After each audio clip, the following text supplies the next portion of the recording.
복음주의권의 원로와 중견 목사들이 중심이 된 나라를 위한 기도 모임 말씀과 순명이 마지막 기도회를 열었습니다. 설교자로 나선 이정익 목사는 코로나19 사태 이후 교회에도 큰 변화가 예상된다며 대형 교회가 더 이상 몸집을 불리지 말고 작은 교회에 눈을 돌려야 한다고 강조했습니다. 오요셉 기자입니다. 전현직 대형교회 목회자들이 중심이 돼 시작한 기도 모임 말씀과 순명이 10주간의 기도회 일정을 모두 마쳤습니다. 총선 당일 열린 마지막 기도회에선 사회적 영향력을 상실한 오늘날 한국교회에 대한 성찰과 앞으로의 교회의 과제가 강조됐습니다.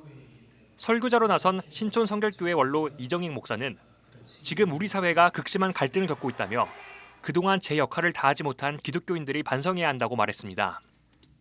한국교회는 오늘 이렇게 부흥했는데 왜 세상으로부터 잊혀진 존재가 됐는지, 오늘 이 세상에 두 파로 갈라지면 왜 교회까지 덩달아 춤을 추면서 갈라져야 되는가? 세상에 두 파로 갈라지면 그걸 봉합하는 역할이 그리스도인들의 역할인데. 이 목사는 또 코로나 사태 이후 더 큰 어려움들이 발생할 것이라며 교회가 양적 성장에만 몰두하는 것이 아니라 공동의 위기 앞에서 선한 영향력을 발휘해야 한다고 말했습니다. 이제는 대형 교회들은 더 이상 자기 몸집을 키우려고 애쓰지 말고 작은 교회들에게 눈을 한번 돌려보고, 이제 한국 교회는 세상으로부터 더 이상 버림받지 말고 눈을 지역 사회로 돌려보고 곁에 있는 작은 교회를 눈여겨보고 그 시대를 안목 있게 지나가야 하지 않겠냐 그 말. 기도회에서 참가자들은 이번 4.15 총선을 통해 하나님의 마음에 합한 신실한 일꾼들이 선출되길 기도했습니다. 개개인의 생각과 뜻만을 주장하는 것이 아니라 이번 선거를 통해 하나님의 선한 계획이 이뤄지길 바랬습니다. 하나님께서 온 국민들의 마음을 다스려 주시어서 하나님의 뜻에 합한 사람들을 선출할 수 있도록 역사해 주시기를 간절히 기도합니다.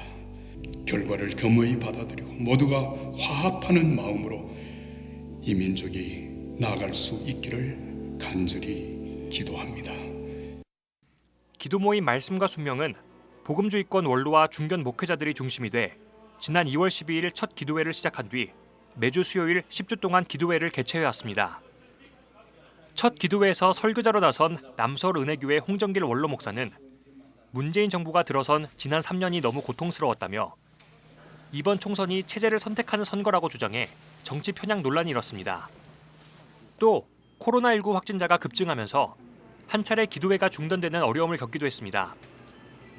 말씀과 순명은 코로나19로 우리 주변 중소상인들이 어려움을 겪고 있다고 보고 앞으로 공감 소비 운동을 펼쳐나가기로 했습니다. 말씀과 순명은 목회자가 소속된 교회들이 상품권을 발행해 교인들이 주변 상가나 전통시장에서 물건을 구입하도록 하고 구입한 물품을 취약계층에게 전달하도록 할 계획입니다. 한편 말씀과 순명 측은 계획한 기도회는 모두 끝났지만 기도회 불씨를 계속 이어가야 한다는 데 의견이 모아졌다며 목회자들의 연합 기도 모임 등을 논의해 나가겠다고 밝혔습니다. CBS 뉴스 오요셉입니다.